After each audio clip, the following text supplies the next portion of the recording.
isa kong schedule dahil artista tayo ngayon. Nagpapa-autograph sila ng ayan. So, ang hirap pala guys maging artista. Guys, nag-deliver lang ako. Nag-deliver lang ako actually, tapos biglang naging celebrity.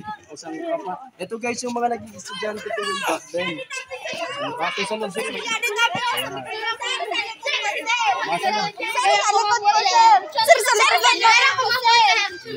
Wala na yun! Masunod sa digay sa agtang na. Guys, bilang sa lubot. Ano? Sa likod pala. Ganun talaga guys. Pag artista ka, ang dami mong mga...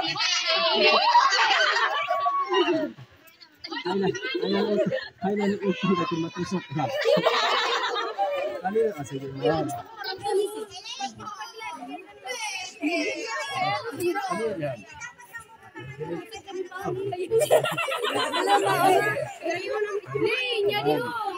Ngayon, pinagpapalisan na tayo guys. Paano ba yan guys? Artista tayo ngayon.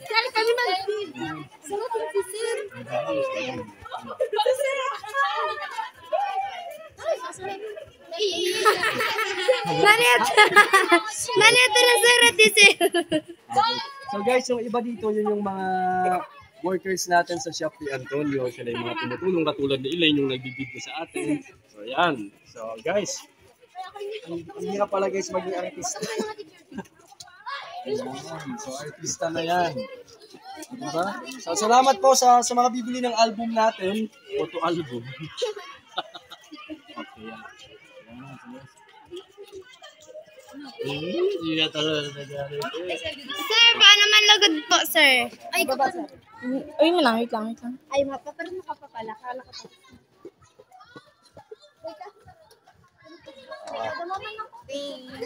So guys, mayaman sila ngayon guys sa Pentel.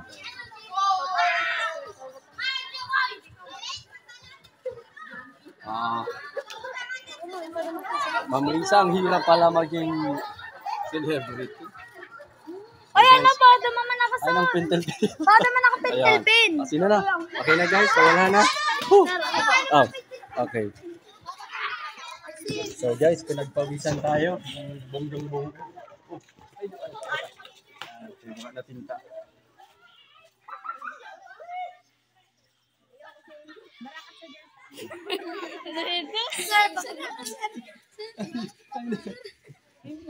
Guys, uso na pala ito ngayon. Ito pala guys ang trending kanila.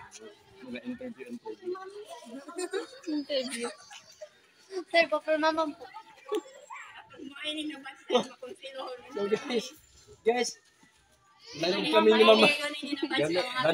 Ma'am Ray sa isang autograph.